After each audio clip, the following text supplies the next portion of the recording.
Hello, ഞാൻ ലിബില്ലി. അപ്പം ഞാനിപ്പോൾ ബറോസിൻ്റെ ആദ്യത്തെ സംവിധാനത്തിൽ ഇറങ്ങാൻ പോകുന്ന പടം, അതായത് ബറോസ് 3D പടം. അതിൻ്റെ ട്രെയിലർ കണ്ടു. ട്രെയിലർ കണ്ടിട്ട് എനിക്കങ്ങനെ മോശമായിട്ടൊന്നും തോന്നിയില്ല. കാരണം എന്ന് പറഞ്ഞാൽ ട്രെയിലറിൽ കാണാനുള്ള അത്യാവശ്യം സംഭവങ്ങളും കാര്യങ്ങളും എനിക്ക് തോന്നി.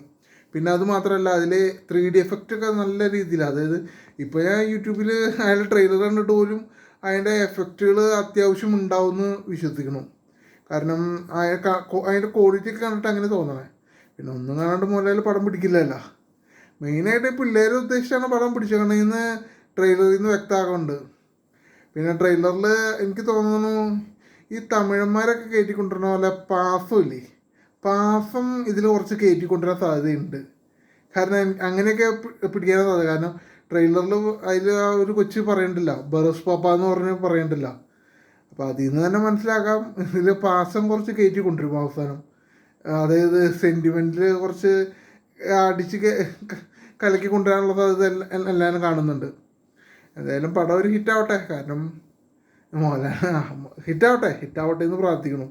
പിന്നെ മോഹൻലാലിനെ കാരണം പിള്ളേർ ഉദ്ദേശിച്ചാലോ പടം പിടിച്ചേക്കണേ. അപ്പോൾ പിള്ളേർ തന്നെയൊക്കെ കയറി കണ്ടിട്ട് വിജയിപ്പിക്കട്ടെ. അല്ലെങ്കിൽ പിന്നെ ഇല്ല, ഞാൻ വേറെ ഒന്നും പറയല്ല. എന്തായാലും വിജയിക്കട്ടെ, പടം വിജയിക്കട്ടെ, അങ്ങനെ ആഗ്രഹിക്കണം.